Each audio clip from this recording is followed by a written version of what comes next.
Hello guys, and welcome to another week of videos. Today we're going to be talking about chapters 12 and 13, which you will be reading this week for your assignments. And we're going to start out by talking about chapter 12. So at the beginning of chapter 12, we're going to see that theme come up that you were telling me about in the quiz that we took last week, which you guys did very well on, by the way.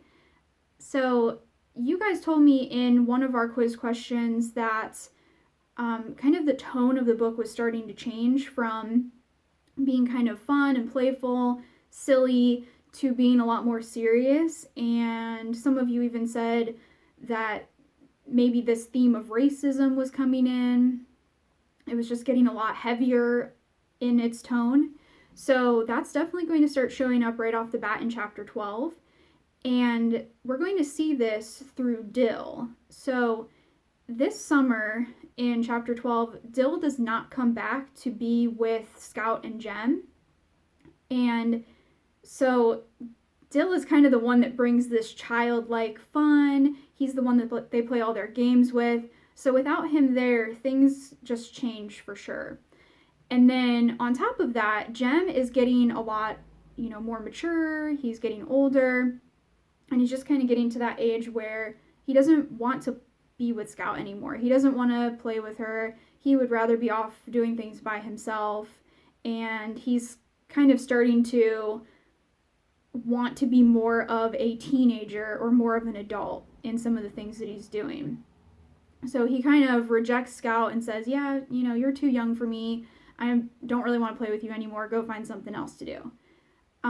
So definitely that theme of childhood ending and innocence ending and the book getting a lot more serious is coming into play. So that's kind of the first thing with chapter 12. The second thing with chapter 12 is an event.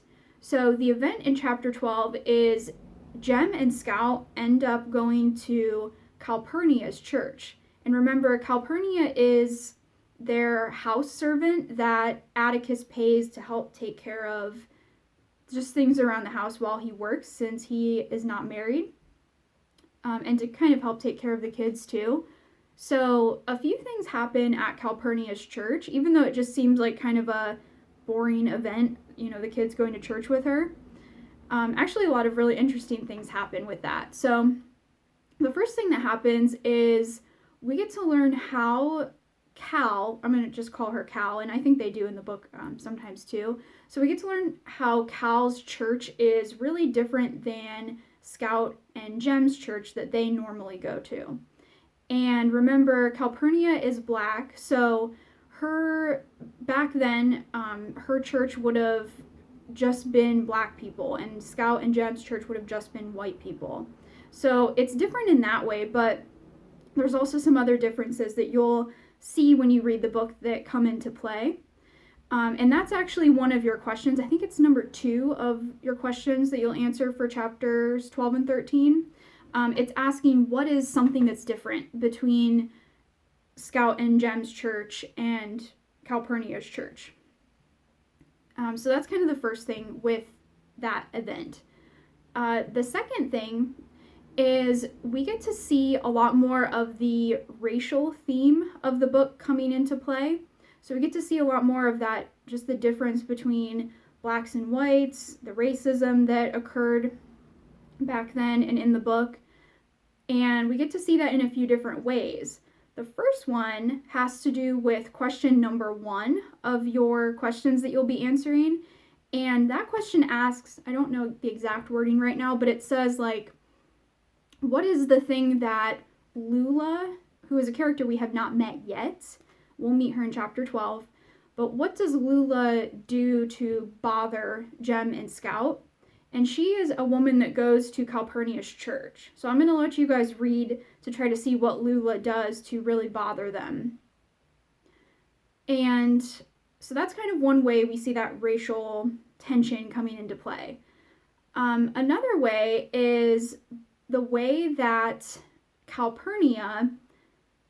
Scout notices Calpurnia speaks differently when she's at home with Atticus and Scout and Jem, and when she is around other black people. So when she's at church and I'm sure just in her regular life outside of her job as well.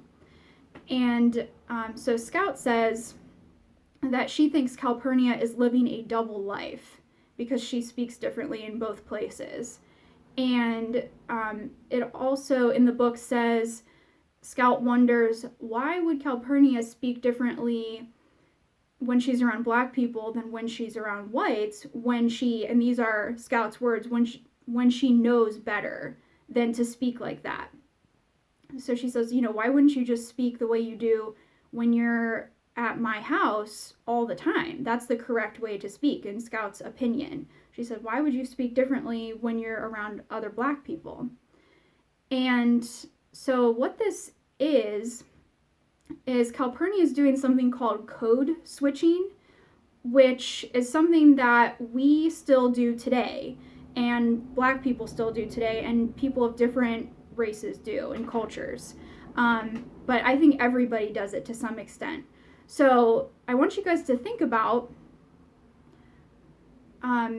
what is maybe a situation where you speak one way around one group and then a different way around another. That's basically what code switching is. So I'll give you a few examples. You might speak differently or even act differently when you are around your teachers in the hallway at school versus when you're at your lunch table with your friends. Another example might be even among different friend groups that you have. Maybe you act one way around your one friend group. Maybe your friend group that you have at church or your friend group that you have at 4-H. And then you act a totally different way around your school friends or your friends that live in your neighborhood or whatever it might be. Even if it's just a little bit, I think we all code switch to an extent, just to kind of, I guess, fit in with a certain group, or we want a certain group to see us a certain way. And we're going to learn a little bit more about, Calpurnia kind of explains why she does that and why it's important for her to be able to speak in both ways, and how one way of speaking really isn't correct. It's just her personal choice of how she wants to talk to different groups. So that's everything I wanted to talk about for chapter 12.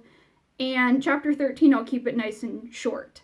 So chapter 13, we get to see a surprise guest come in, and it kind of teases this at the end of chapter 12 too. So I'm glad we're reading both of them kind of at the same time. And the surprise guest, I'll tell you guys because there is a lot more to still read about it anyway. Because I want to remind you of a few things about her. So the surprise guest is Aunt Alexandra, ends up showing up on Jem and Scout's porch. And a few things about Aunt Alexandra to remember that will be important are, number one, she disapproves of Atticus's decision to defend Tom Robinson in court. She thinks he's taking on something way too big that he's never going to win. The second thing is she thinks that Scout should be acting more like a girl, wearing dresses, being interested in sewing and cooking and boys and things like that. Whereas we know Scout is definitely a tomboy. And so Aunt Alexandra doesn't really accept Scout for who she actually is. She wants Scout to be somebody different. Now, in this chapter, we're going to hear a lot about Aunt Alexandra explaining the Finch's family history, which I'll kind of let you guys know, like I did at the beginning of when we started reading this book when we were in school. It's kind of boring, this part. So just kind of take it with a grain of salt. She's going to be talking about kind of where Scout comes from and, different family members and things. And it's all just to kind of show that Aunt Alexandra really cares about family. She thinks that family history is really important. She wants Scout to really understand where she comes from as a person. But it can read as a little bit boring, so just try to stick with it. If you want to listen to the audiobook kind of version of this chapter, it might be better. because it'll, at least keep you going when it gets a little boring at this part. And the last thing for chapter 13, and kind of for this video too, is there is an instance, and this is one of your questions as well, where Atticus is a hypocrite.